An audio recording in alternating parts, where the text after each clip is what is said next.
Howdy, howdy do, Who fans, and welcome to the Big Blue Box podcast. My name's Garry. My name's Maria. My name's Mark.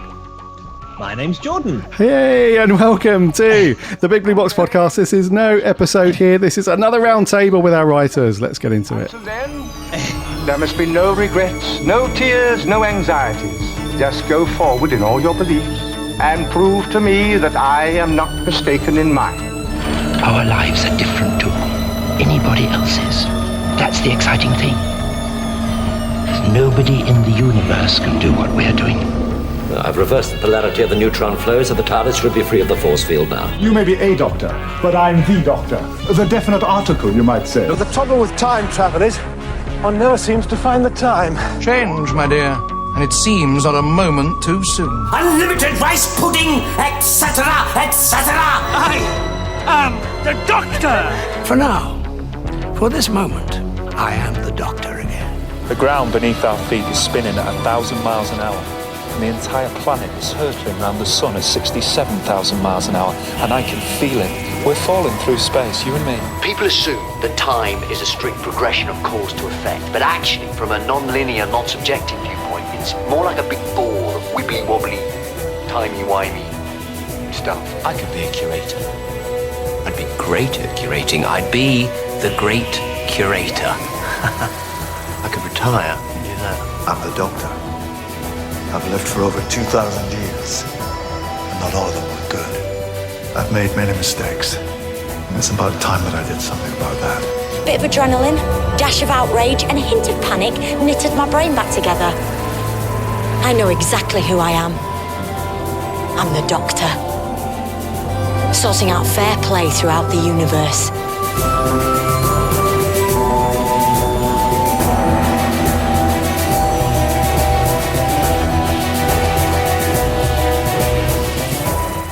Wowzers, that's a long intro.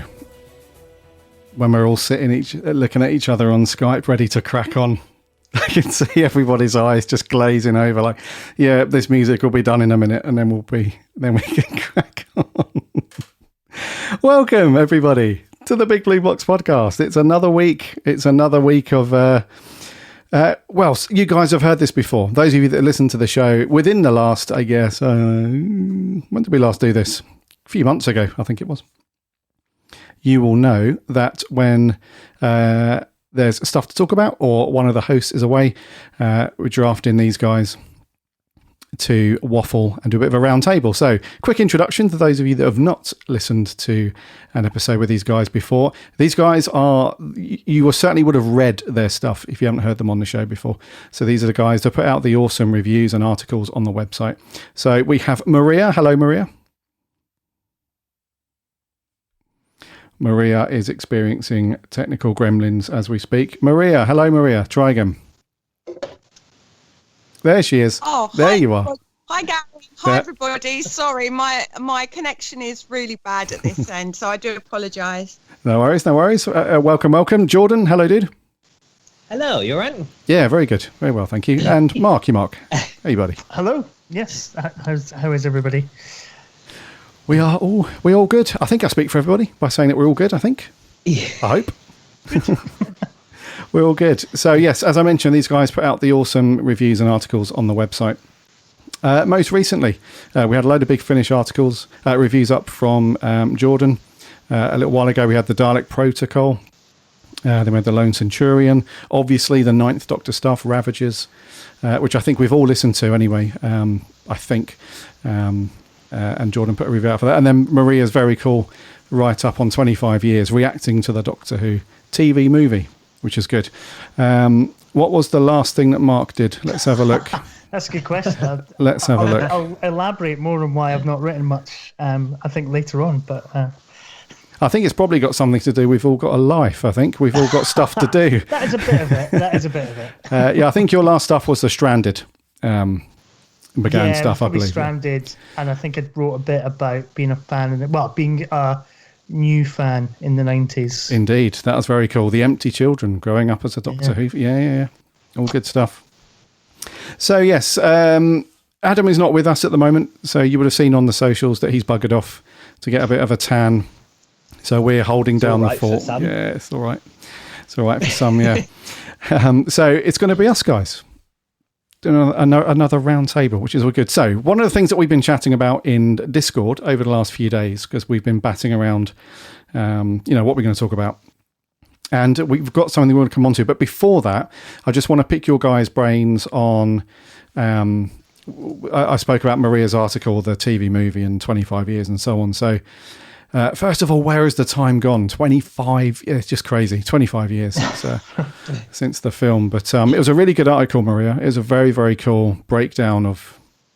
Oh, thank you. It made me feel old, actually, reviewing that movie again, because I remember watching it the first time around. So, yeah, it was a bit of a strange experience. But, yeah, that's 25 years. Yeah, where has the time gone? Exactly. It's flown by. Would now All be a a bit bad old- time to say older and a little this bit wiser, film came out hopefully. the year I was born. Oh, Jordan, shut up. Yeah. Oh, Jordan. That's depressing. I can say I'm yeah. as old as the TV movie. Yeah, I mean, if it wasn't this year, that'd be a good trivia question. If somebody asks how old you are, even if they're not a Doctor Who fan, just as old as the Doctor Who TV movie. Go and work that out. Yeah. So 25 years. So what was your... Jordan, you could have been called Bruce. Sorry, Maria, say that again. Maria. This is like the song from West Side Story. We need to be singing out loudly. While Maria's sorting that out, you guys, you mentioned that you were born the year it came out, Jordan. What's your first impression, though? What's your first memory, I guess, of watching that for the first time? I thought it was pretty good. It was, it was something. I certainly don't hate it. I certainly don't hate the TV movie. It's just very, very American. It's very American. Yes. Yeah. But do you know what? I don't hate that. It's not. It's pretty good. It's pretty good. Okay. So that's not a damning review, but at the same time, it's not. I really like it. It's okay. Yeah. No. I think Doctor Who's done worse. Yes. I'm gonna say Underworld, the Saranga Conundrum, Battle of Ranskorav Kolos, Timeless Children. Doctor Who's done 10 times worse than the TV movie. So okay. Mark. Bloody hell! I mean, we come. Happy 25th birthday, the Yeah. TV movie. Yeah. Sorry, I love I'm having one of them days today, so it's. I'm a big fan. I watched it the night it went out. I would have been 10 years old when that went out. My dad went against my mum's advice because she was like, because it had come out on VHS a couple of days beforehand, and she was like, James, it's at 12. You can't be letting him watch it. He let me watch it. We had a lovely time, and I've always had a really soft spot for it. Really, it was kind of. I'd been watching Doctor Who on and off for about 4 years beforehand, just through repeats. But this kind of felt like it was mine because it was like properly new Doctor Who, and maybe there's going to be a series, which never transpired. And it was the thing that kind of, I think, turned me into a fan, really. So there we go. There's a nice celebratory thing about the TV movie. A little bit more upbeat than Jordan's scathing middle of the road review. It's definitely been one of those days for me today. It's it's one. Oh, okay. Yep. I read you. Yeah, I remember the first time watching the TV movie and thinking, "Wow, that's just really different." Not necessarily in a bad or a good way, but at that point, I guess if you have a big divide between classic and modern Doctor Who, but just unlike any of that stuff, from either era, I'm thinking, wow, this is really different. But I remember thinking that the soundtrack was amazing. I really liked the soundtrack, and I thought Paul McGann was amazing in certain points. But it does feel like, and it's really weird saying that because to any of our American or Canadian or North American friends that listen to the show, it sounds like it's like it's a bit of a diss to say that, because a lot of people do say that it's very American, you know, and it's very Americanized and stuff like that. I don't think that's necessarily a bad thing. It's just the very, the whole vibe is very production led from that time. If you look at other TV series that were out around that time, it's got that vibe and that feel to it. So, but yeah, what do you guys think about McGann specifically then? Because he has endured, let's be honest, you know, he's still knocking around and doing lots with Big Finish. So still a very popular Doctor. I really like him. I really like Paul McGann. I like him in the TV movie. You know, I love his Big Finish stuff.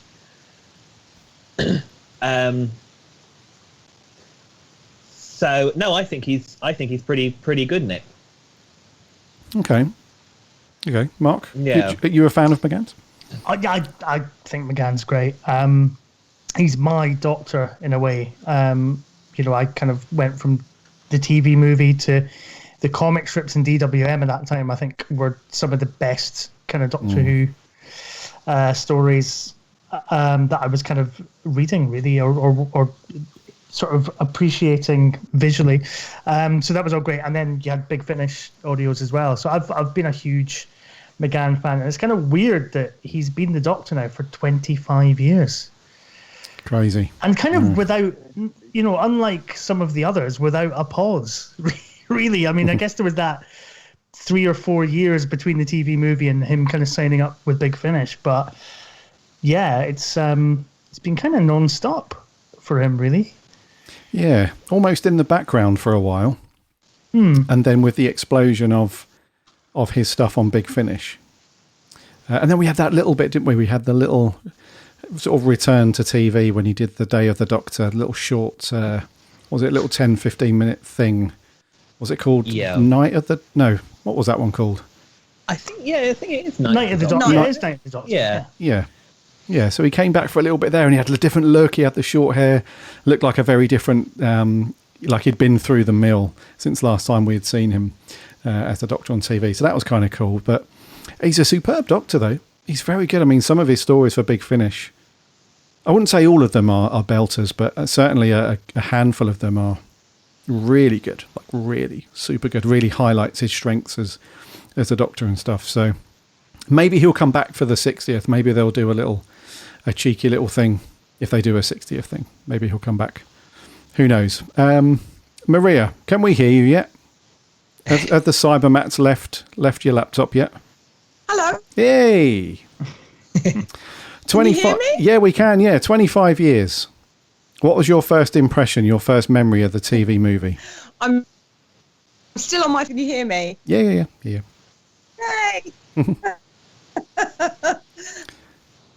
Your first memories of the TV movie? Oh. Well, I remember it went out during the week, and I think what it was, I think, yeah, you're right. It is very American, and I think because we were so used to kind of what Doctor Who was at that time, you know, because we had, you know, we went through some really, really bad stuff before the series kind of got cancelled. I think because we were so used to that kind of stuff, or I was anyway, I think the film kind of was just so different when it came out. You know, it's a bit like watching Torchwood 4 when you've watched Torchwood 1 and 2 and kind of 3 and kind of seen it, and it was just so different. But I think I didn't really appreciate Paul McGann. I think at the time I didn't realise how good his performance was. So now, coming back to it now, I think I've appreciated it a lot more because obviously I think because of obviously the new series and obviously listening to a bit of Big Finish, you can really see the potential of what his Doctor could be or could have been as well. So I've kind of come full circle back to the film because I didn't like it originally. Now I like it a lot more, but it's mainly because of the later stuff that he's done as well that's kind of his characters developed so much more, and you can see that potential in the movie. I mean, he's the only good thing about the movie, really, if I'm honest. Well, he is really. I mean, he's the one that kind of drives it and actually makes it a good film, because I think that the other characters in it are kind of not as well defined. They are kind of a bit stock kind of characters, and it's for what it is. You know, it's a product of its time. It is a product of the 90s, and I think, you know, we've got to appreciate it for what it is. And it kind of fits in. You know, it fits in between the old series and the new series. You know, it kind of bridges them. So, you know, I appreciate it on that. You know, for that as well, because they could have gone in a completely different direction with it. They could have rebooted the whole series, done something completely different. You know, and it could have been a completely different show by now. But I really like Paul McGann, and I think I posted on the Discord server the speech that he does, the Pandorica speech, which he does, which is really fantastic when you hear him kind of, you know, doing some of the modern stuff as well. So, you know, he's actually a very good kind of modern Doctor. Actually, he would fit into the new series, I think, really well. Yeah, if he wasn't already a Doctor. Yeah, no, that's a good point. I think he would be a good fit. If by some strange paradox or whatever weirdness that, you know, the Chibbers or the BBC could concoct to bring some weirdness to the show, I think, you know, distorted time streams aside, I think he would be a good Doctor to slot into the modern stuff. It'd be very difficult to bring someone back like, I don't know, like Peter Davison. It'd be weird to have his Doctor. I don't think he would be a good fit as a full-time Doctor in the modern years, but I think McGann would slot in quite nicely. That's a good point, actually. Well, I think also because the last time we saw McGann on screen was 2013, and he's not really aged since then. Bugger. So actually, he could easily kind of just slot in and look like the Doctor around that kind of Night of the Doctor time without, you know, Davison or Colin Baker wouldn't fly, you know, nowadays. But McGann would get away with it, no problem, I think.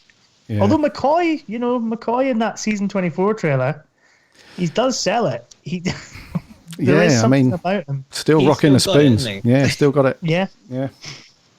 I'll tell you who would be good to come back, who's still got it, defo, is Sophie Aldridge. I think if she came back as Ace, that would be amazing. She's really good. Yeah, she's really great. In that trailer that they did for, I think it was the other McCoy set or something. Yeah, season 26. 26, that was it, yeah. When they did that really nice aerial shot of the Shard, and then she was in there. She looked really cool. I mean, she's aged, obviously. Not as much as, like you said about McGann, you know, he looks like he hasn't really aged that much. So he'd be cool. So you can tell that she's aged. She has aged, but she does look very cool for it. I think she's got a lot of energy still. She'd be a good modern Ace. Yeah. And fast forwarding then to another Doctor that's come back recently, albeit just for audio only. We have to stress that for the sake of Eccleston's lawyers, for audio only. I don't know if you've listened to it, Maria, but the recent story you haven't. Okay, so Ravagers that landed a couple of weeks ago. Just very, not going to go into too much detail, but just very briefly, what did you guys think to Mr. Eccleston coming back? So it's great to hear him again. It's definitely great to hear him again as the Doctor. But I just the story itself it just doesn't back him up. And I think having a long 3-part epic in kind of inverted commas, I think kind of goes against the spirit of his era, where it was all really frenetic and fast and energetic stuff, and like really quick stories wrapped up in 45 minutes, and it has none of that energy in the box set. It's very kind of languorous and drawn out. So yeah, I was a bit disappointed, I've got to say. I'm intrigued by the move to the kind of individual plays that they're going to do for the other 2 box sets, and the idea of the Doctor meeting a Cyberman on the set of Metropolis speaks to me as a film fan. So I'm excited for that. But yeah, I was a bit disappointed by Ravagers. No. I'd say. Oh. It was. Yeah, I definitely liked hearing Eccleston back again. Yeah, he's still got it, I think, as the Doctor. But there was just something that I didn't like about having 3 connected stories for this one set. I think maybe had it been later on released, I think I said in the review, either sort of second or maybe third set, it might have been okay. But it kind of felt like one. I don't know, it's going to sound really stupid. One story stretched into 3. With nothing in between. There was definitely something missing there. There wasn't the energy that there was in the first series, in his TV series, I don't think. Right. Yeah, which is weird because the trailer that they put out, that was the clips that they used of Eccleston in the trailer, which you'd expect them to do for marketing purposes, was very energetic and very upbeat and all that, quite shouty and excited and stuff. But no, you're right. I think we're all in agreement, I think, that it was great to hear him again as the Doctor. It was great to have him, rocking and rolling again as the Doctor. But yeah, the stories were potentially a little bit, not Big Finish's finest, I would say, but still, still pretty decent. Not too bad. Not too bad. I think Mark's probably more like, I'll take it or leave it. A little bit, yeah. I don't know. I just think setting it pre-Rose as well. It's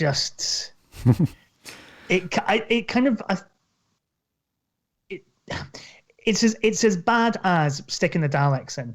I think it kind of really upturns that first series by having him kind of having adventures before he meets Rose, whereas the impression that I've always got, and that is kind of emphasized in Day of the Doctor by Stephen Moffat, is that he basically goes from destroying Gallifrey to tracking down some Autons at a department store, bumps into Rose, and then he's off, and his sort of survivor's guilt is kind of healed by this friendship with Rose.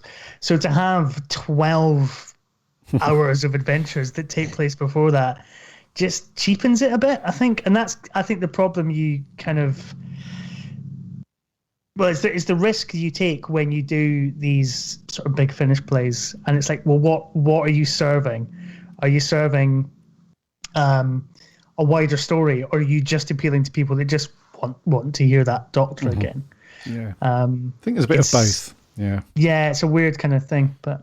Yeah. I'll read you. Maria, did you say you've not listened to Ravagers yet? You're muted, by the way, Maria. Crikey, Moses. No, I'm really sorry. I haven't had a chance. Am I? Okay. Oh. There you go. No, you're all right. We heard you. Yeah, no, I haven't had a chance to listen to Ravagers. I mean, obviously, I was hoping that it would be a really good box set, because sometimes it can be, you can be surprised by it. So I'm definitely going to give it a listen anyway, and kind of make my own mind up. I mean, I'm hoping Christopher Eccleston, still kind of powers through it. I mean, would you say that, is it the subject, do you think, of the box set that is kind of not appealing, or is it, it's not him, is it? It's more the story that maybe doesn't appeal as much? Yeah, I would definitely say I think it was the story. Jordan? I think Eccleston was story. Brilliant in it. I just think having one big connected story was possibly a bit of a mistake for the first set. But Eccleston is brilliant in it. From like the word go, he's good in it. He's great in it. So definitely give it a listen. I mean, I was seeing people on Twitter, sort of ranting and raving about it. And I loved the trailer when they brought the trailer out. But listening to it, it wasn't my cup of tea, but I can see why everybody else loved it. So, yeah, that's a good point. Yeah, I think how you closed out your review is probably perfectly summed up, Jordan, with this, where it sounded like you were looking forward to the next, like the upcoming set. That's where they've potentially got more chance to kind of properly plan out the story. That's a bit more accessible rather than the big timey-wimey connected stuff that they went straight off the bat with. So. Yeah, give it a listen, Maria. Eccleston is great. It's familiar territory with him. He seemed to have slipped back into it very quickly and comfortably, which is good. It's more the, like Jordan said, it's more the narrative really that's a bit, you sort of have to get your head around a bit, They didn't have any of that stuff rocking and rolling when he was the TV Doctor, so yeah. Yes. Maybe they should have got RTD to write it and then it would have been fine. Oh, can you imagine? They've just got him back into the studio. He's in there. He's in the booth, ready to rock and roll. And by the way, Chris, the writer that's, we've used a pseudonym so far, but this is the dude that's written everything. You can be working closely with him from here on in. And in walks Russell, and it just collapses before their eyes, and he jumps through the window. That wouldn't have been good. They wouldn't see him for dust. Yeah, old Eccleston. Yeah. That happened. Yeah, so that's kind of what's been going on in the world of Doctor Who, I guess. Nothing. It's been really quiet. I haven't tweeted much over the last week or so, just because there's been very little happening overall in the world of Doctor Who. Just not much at all. I just put a tweet out the other day. It was just a GIF of just some tumbleweed slowly meandering across a sandy road. It was quite depressing in a way. I probably shouldn't have done that, but it was just the way I was feeling. I was just like, nothing's going on. But let's get onto the thing then. So, Mark, you put this thing in Discord, and it might explain why you've not written lately for the site. So, go on in. There's too much Doctor Who, is there? Yeah, I feel like I'm on some kind of controversial shock radio show. There's too much Doctor Who now. Discuss. Yeah, I just it's interesting what you say, Gary. You're right. There is no kind of news at the moment. Big Finish, tweeted yesterday.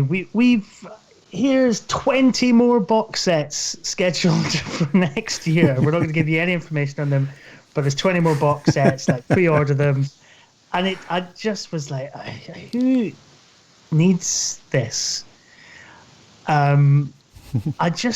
I feel at the moment that, and I'm not taken to the new series as much as I would have liked to have done with sort of series 11 and 12, but I'm about to revisit it all. So I'll be interested to see kind of what it does on a second viewing. But it's now, if you're a Doctor Who fan and you don't like the current series, it's like, well, don't worry. Here's hundreds more adventures for all your favorite Doctors. And like I say with the Eccleston stuff, yeah, sure, it's lovely to hear him again, and that's fine.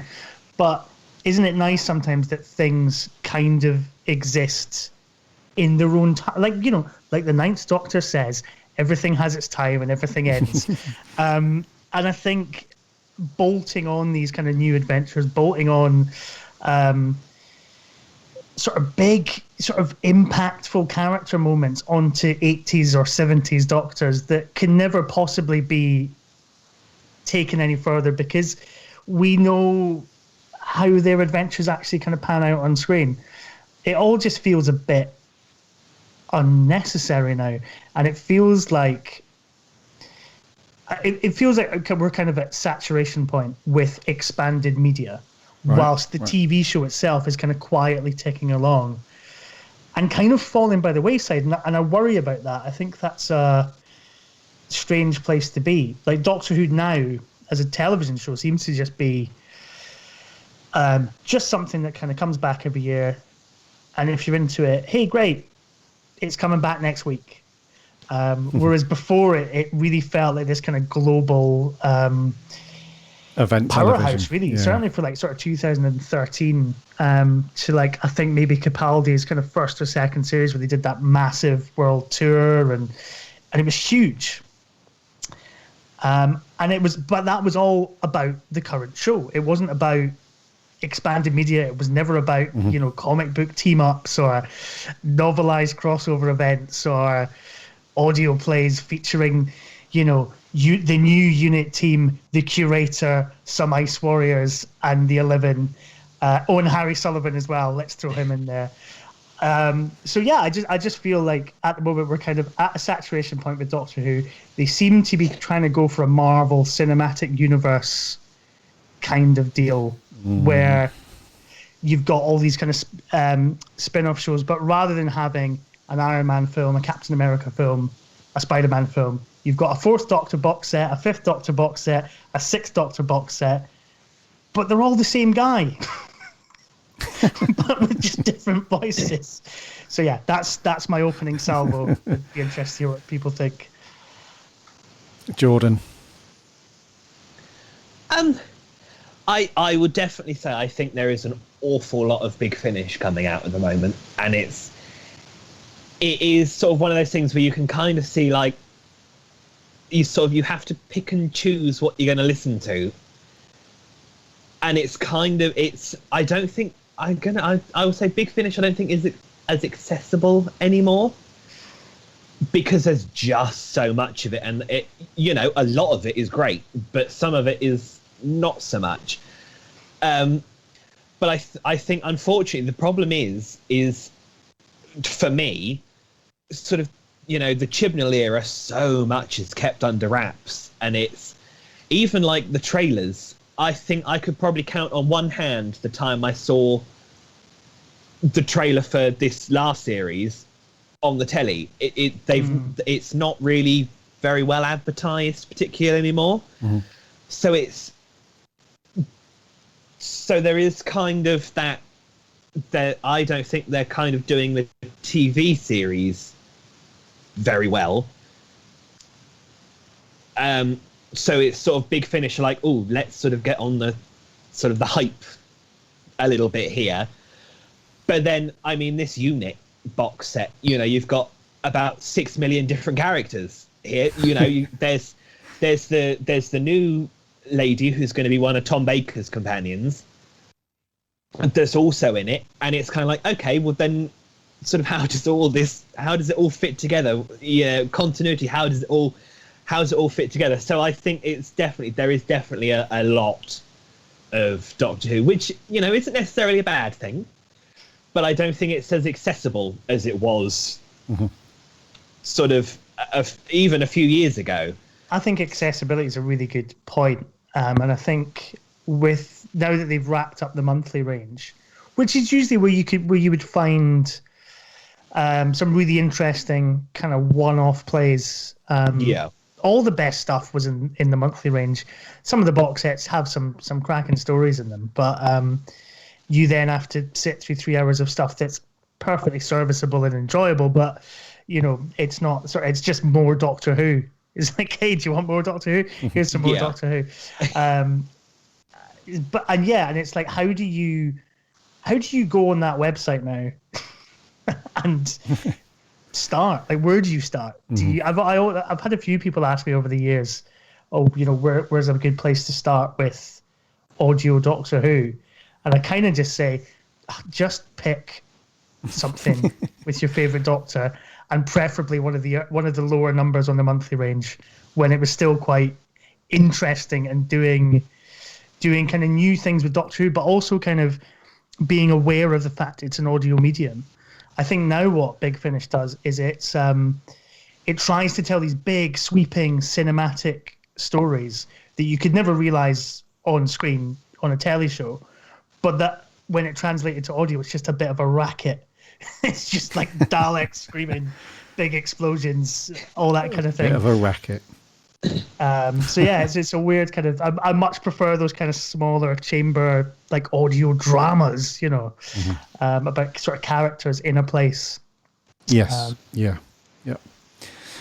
That's an interesting point, because we get asked the same question all the time. Get tweets and emails and stuff.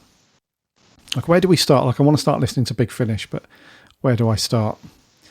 And we have similar answers, really. It's just, are there any doctors that you like in particular? If there is, then gravitate towards that doctor and just, pick out a few, just good luck. Just go and pick out a few stories with best of luck and start doing it. There's a few websites that kind of help with that stuff. There was one that's unfortunately shut now, the timescales.com. They were pretty good. They had a pretty good rating system, and you could see how it fit in loosely with story arcs and stuff, and they had a pretty good rating system and stuff. But otherwise, it is becoming a bit of a, because Big Finish is just a machine, right? They just pump out so much stuff, and the majority of it is good. Let's not beat around the bush. It is, it is good stuff, because they wouldn't be as successful as they are if they were putting out crappy content, So, but it's just, how do they handle that experienced listener versus new listener? How do you strike that happy medium? It's a bit. So I see what you're saying, dude. It is a lot to, especially when that's the other thing as well. They didn't drip feed any of that, was it? It was like, right, next year, like, boom, there's like all of this stuff. So that's potentially worse for a new listener as well, because you're like, right, I was just getting my head around where I wanted to start with, insert doctor here, and now you're gonna land like all of these big box sets and epic adventures and connected stuff. It's like, it's a bit of a mind melter. And it's just like Tom Baker is going to be, and without getting too morbid, Tom Baker will continue to be the Doctor for, I reckon, 5-10 years after he's dead. The amount of Big Finish box sets that they're like recording with Tom Baker in advance, because they know that, that, I guess, because that sells, and because they want kind of more Fourth Doctor adventures. And it's all great, and you're right, Gary, like, it's all very well made. Like, I'm not about to say that they're just turning out just cheap amateur audios. They're all very well thought out and very well produced, but there is just a real sense of just more. And I don't know. It's a bit daunting, and it's a bit exhausting, to just have this constant treadmill of new old Doctor Who. Yes. Yeah. What do you reckon, Maria? Are you up for plenty more Doctor Who coming out, or you're more of Mark's opinion? I kind of agree with the guys a little bit. I mean, I'm relatively new to Big Finish. I mean, I've always thought that they're quite expensive, so I'm the kind of person that if I bought one thing would want the whole set. So I kind of decided I wasn't going to invest in Big Finish, but obviously I've listened to a few of the audios, and I do enjoy their stuff, but I do agree with the guys. I think it is very much, there's so much of it. I mean, I wouldn't have a clue where to start. I kind of gravitate probably towards the Fifth Doctor, because that was my era on the TV side. So I would kind of go for that and then kind of expand out. There probably is too much Big Finish, to be honest, because they're releasing so much every month. I defy anybody to actually be able to listen to all of it and invest in it, because you'd have to spend thousands of pounds if you wanted everything on there. There's the thing about, I think, Big Finish is catering very much for the fan kind of side of Doctor Who. It's all your favourite characters that are coming back and all your favourite Doctors. So, they're filling the fan needs, so people will invest in it. Whereas the TV series has kind of got a different kind of, it's kind of, I agree with, with what Jordan was saying about, we don't really hear very much about the TV series. It's, it's kept so secretive, and, there's nothing going on with it at the moment. Whereas that should be kind of central, really, because that's the parent of everything. Everything else has kind of come off the TV series, really. So, I'd agree. There is a lot of Big Finish out there, and I'm assuming they're going to continue. I'm assuming they're going to continue, and they're going to be there for years to come. But yeah, I could definitely not. I couldn't possibly kind of listen to all of it. So I pick and choose what I want what I want to listen to. Mm-hmm. Okay, and based on that stuff then, I know that they're two very different beasts, the audio side of things and how that is run by Big Finish, and the TV show and how that's managed and produced. But do you guys think that the BBC and how they run the TV show could maybe learn some lessons from Big Finish? Because those guys, even though we might agree or disagree about the volume of content and the frequency and so on, they always seem like they have a plan. They've always seemed to map things out very well, quite far in advance. They know what stories they want to tell. It seems like they've got their stuff together, whereas the TV show, that seems to be a bit more up and down, hit and miss, roundabout, sort of take your pick. So, don't know. Do you reckon they should draft Nick Briggs in a bit more and get him to manage some of that? No. Okay, no. I've heard enough. I've heard enough of Nick Briggs. Oh no. No, I think you are right though. I think they're definitely. I mean, it's not even about. It's not even about sort of promotion. Well, just sort of releasing trailers early or promotional images of monsters, because I totally get wanting to keep the secrets and sort of keep some surprises for people. Of course, it's a TV show. You don't want to know. I mean, look at what happened with Line of Duty. Over the past couple of weeks, it became the biggest TV show for a decade because it captured people's imaginations, and people were watching every week to find out what happened. A bit like Broadchurch. Doctor Who used to be like that. Yeah. It used to be like that. I think is it not right that obviously I think Line of Duty is the highest rated show since Kylie Minogue was in the Christmas special or something like that. So, I mean, Doctor Who does have remember, the end of The Stolen Earth? There was weeks of press coverage about is David Tennant going to be replaced by a new actor? What's going to happen? And I just feel that there's not an engagement with the general public, actually. I think that's the problem with Doctor Who at the moment. It doesn't seem to be engaging with the general public or the fans. I mean, the fans, I would say, they're always going to tune in. You could just, keep them to the sidelines. But yeah, there's no kind of engagement with the kind of wider general public, which is a risky thing. And I think, again, it comes down to a brand management thing. And so you've got all these adventures for past Doctors in comic books and books. They've announced a new 10th Doctor book the other day.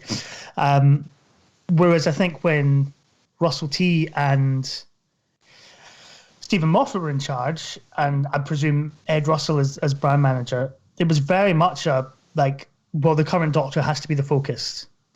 And I don't get that sense with Jodie Whittaker. And I don't know if it's cold feet because they're overestimating how bad the bad feeling on the internet is towards a female Doctor, when it's most likely just a few random idiots.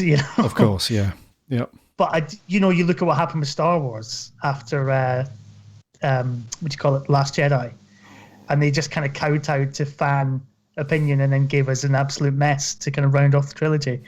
I don't know what the reason is behind it, but I do feel that the promotion of the show is just a bit of a damp squib, and it's not putting Jodie Whittaker front and center as Doctor Who, which is a shame. And I guess it doesn't help that in the show for her first two series, she had 3 other people in the TARDIS with her as well.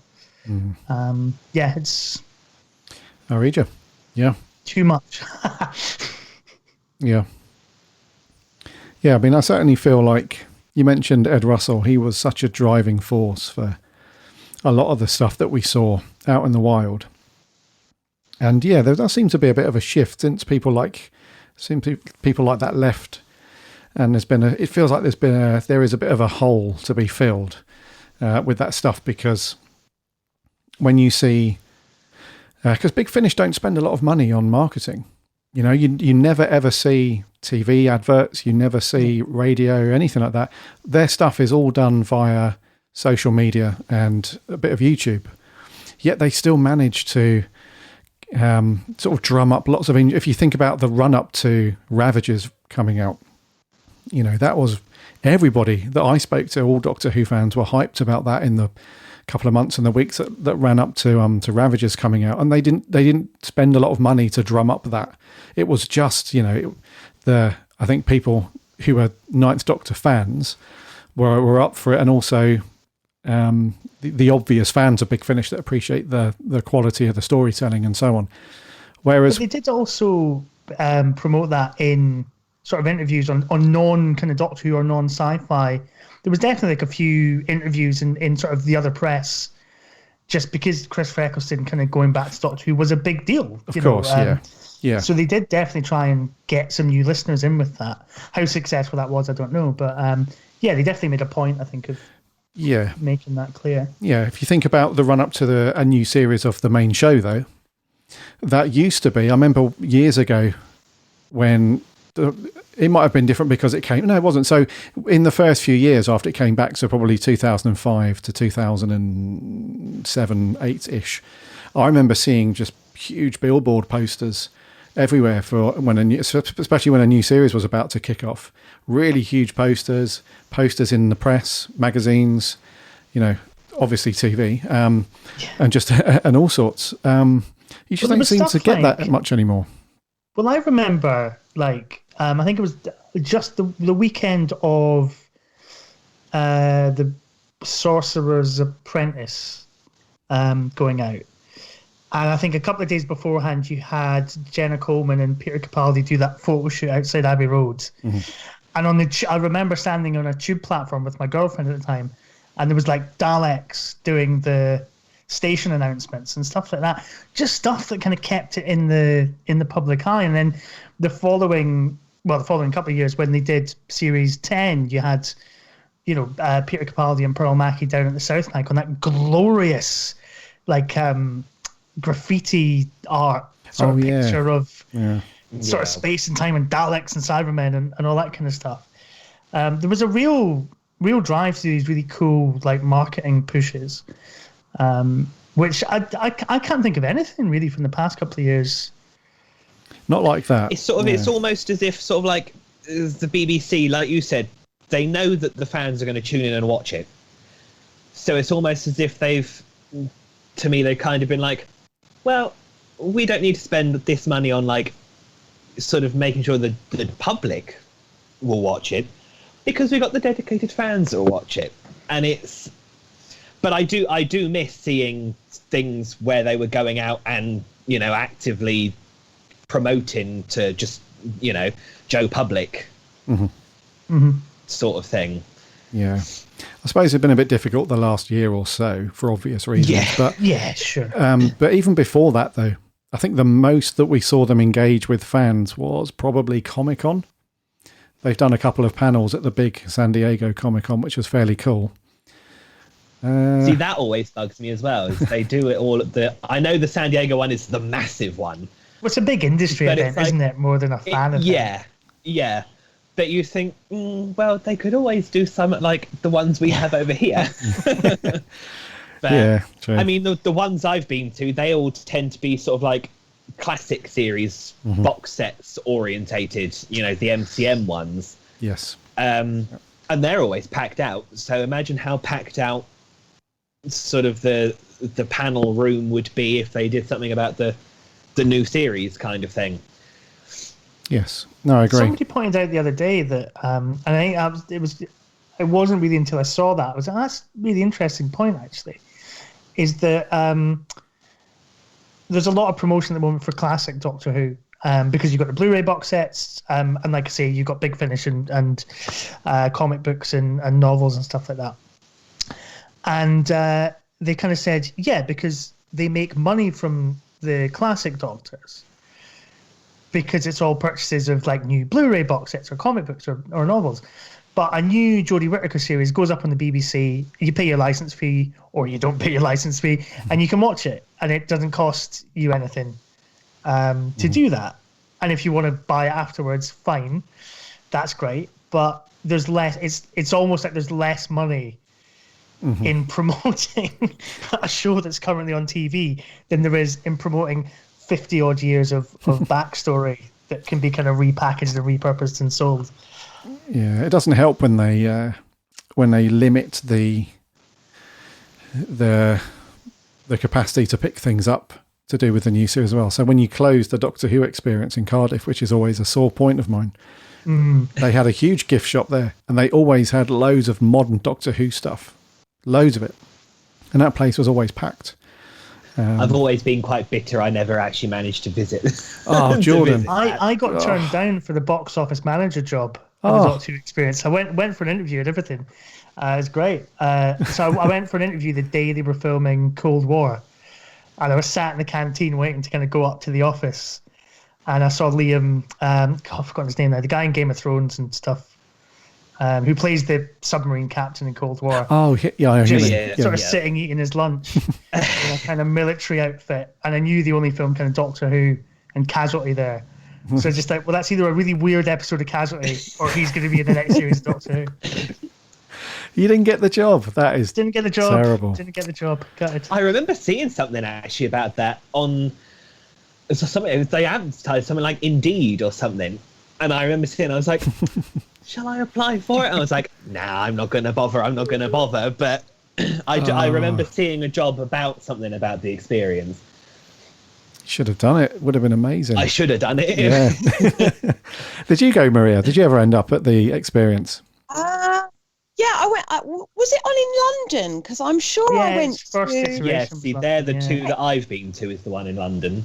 I'm sure I went to the one in London, and I actually really enjoyed it. Yeah, I did go. Yeah, I really liked it. I thought it was really good, and it was a shame they didn't kind of keep it longer in the capital, really. But yeah.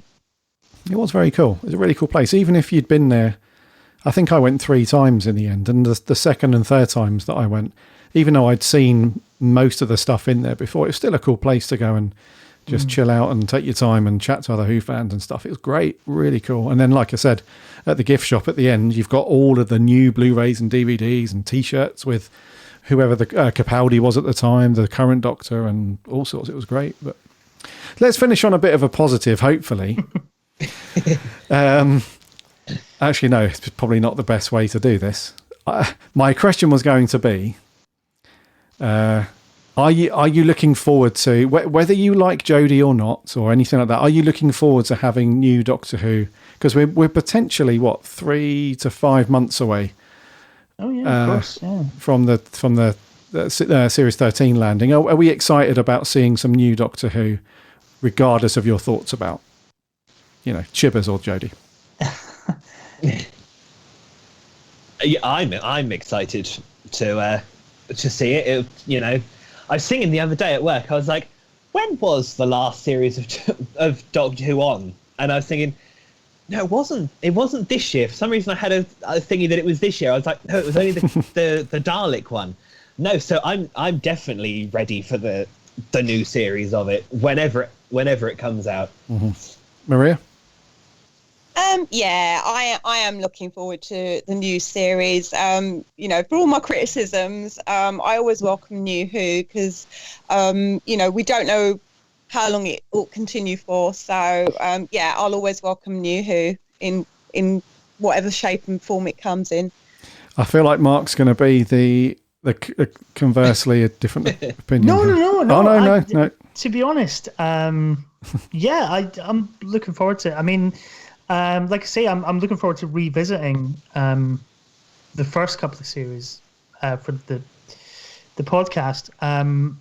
It's going to be weird because I think we're going to end up doing that whilst the new series is going out. So that'll be kind of an odd sort of disconnect. But I think I kind of wish they'd stuck to their guns and kind of kept Jodie and Mandip and nobody else, and just had a kind of two-hander. But I'm really interested to see the dynamic between them and John Bishop.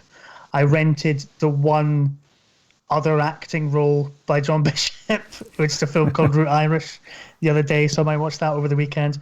I'm always, I can have negative thoughts about Doctor Who or kind of wish it could do some things better, but I'm always going to be there every time it comes back on because it's Doctor Who, and there'll definitely be at least one episode in there that will be really good. And because I mean, I think with all Jodie Whittaker series, there's been a couple of episodes that I've really enjoyed, and you know, I'm really keen to kind of go back to. So I'm sure there'll be stuff in there to enjoy, definitely. Yeah, cool. I guess we fall into that bucket, love it or hate it. Of we were saying about there will always be fans that tune in to watch it. So I guess we described ourselves earlier that, you know, feelings aside on whatever element that's not floating the boat at the time, we'll still tune in and hope for that really good run of episodes that, you know, we had in the RTD and some of the Moffat era, I guess. Yeah. Yes. Okay. And before we close out, are you guys specifically diving into any Doctor Who in the next week or two? Have you got any Big Finish lined up? Any reading? Any podcast? Actually, Mark, what's the other podcast you do? Let's give you a bit of a promo. Well, I can do quite a good plug here. So 2 weeks. Well, it'll be a week as this goes out. On the 6th of June, we're doing a live episode of On the Time Lash. That's a Sunday evening at 7:30. Because I'm currently researching to make a documentary about Doctor Who fandom in the 1990s, you know, in its darkest time when there was no Doctor Who on screen. Because it was kind of a mad time, and it was when I first got into the show. So I'm working on that with a friend of mine, and we're going to be talking about that with my podcast co-host Ben Sunday the 6th of June. So yeah, so On the Time Lash, be on the On the Time Lash YouTube channel. And hopefully see some of you there. Excellent. Yeah, of course. Yeah, we'll tune in. On the Time Lash, that's available on all the podcast apps and all that stuff. Yeah, wherever you get your podcasts. Wherever you get your podcasts. Yeah, awesome. Jordan, and aside from writing for us, are you writing for anyone else at the moment? You doing anything cool? I do a few articles for a website called the Doctor Who Companion. Oh yeah. I think I tend to do news, so it's, you know, I like doing all that. But I've done some interesting other stuff for them, and I've also started doing a few articles for the Doctor Who Appreciation Society. Oh, nice. So that's been quite cool.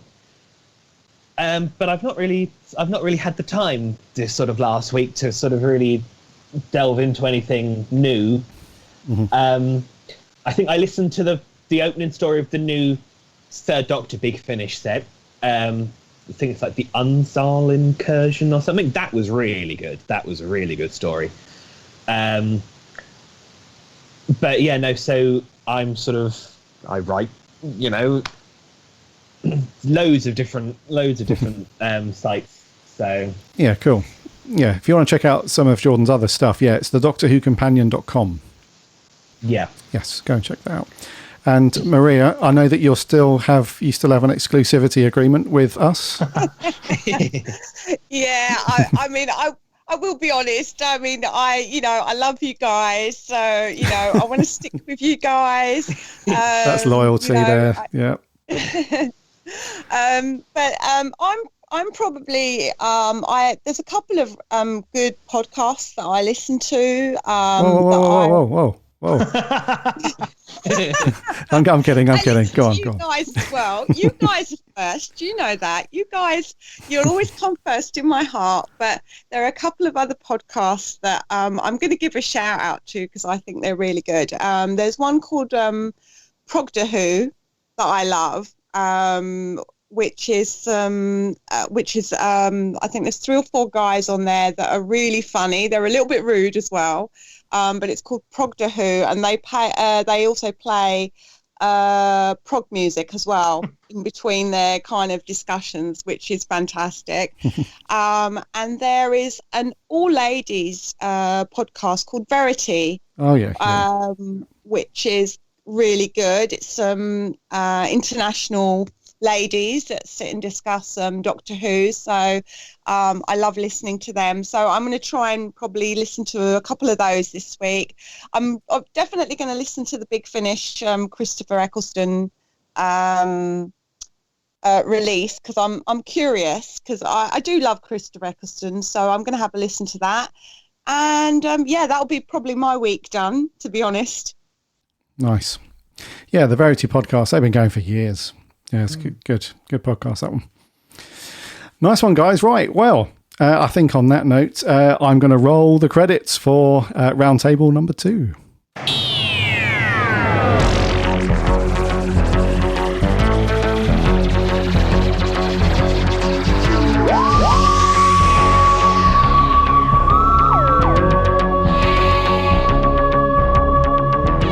Thank you for all of you stopping by for another week. Apologies that we weren't around last week. We have a certain person that is off and about on travels, so throwing a spanner in the works. I jest, of course, you know. So we weren't around last week. So next week on the show, I have no idea. If these guys aren't busy, I might draft them in for another one. If they're sick of this, then I might do a solo one. Who knows? But I'll cross that bridge when we come to it. It's been great talking through the stuff. These roundtables are very cool because on the actual podcast we talk about the light and fluffy stuff. You know, we talk about stories and a little bit of news, and that's it. And then we review stuff. But on this one, I feel like we tackle the hard issues, the stuff that needs talking about, which is good. So I very, very much enjoy it. So thank you guys for taking the time out of your evening to come and talk Doctor Who. It's all good. Just to do the cheesy usual stuff, you can listen to this show on wherever you get your podcasts. You listen for free. Give us a like and a follow and whatever. If you've got a minute to leave us a rating, that'd be cool because that really helps us. And we're on the socials too, Instagram, Twitter and Facebook. We have a free Discord server as well. There's a link on the website. Come and sign up to that. Hang out and chat Doctor Who. The website is bigblueboxpodcast.co.uk.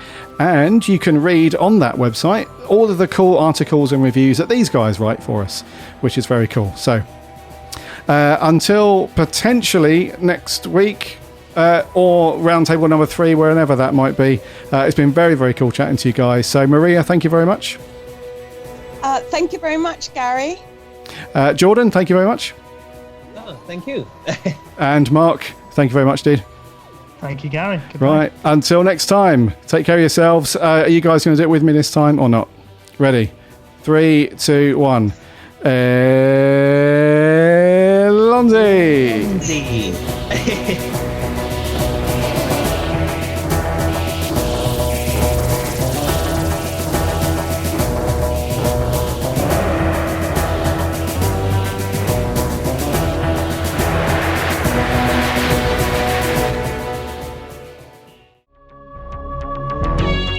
Howdy do Who fans, and welcome to the Big Blue Box podcast. My name's Gary.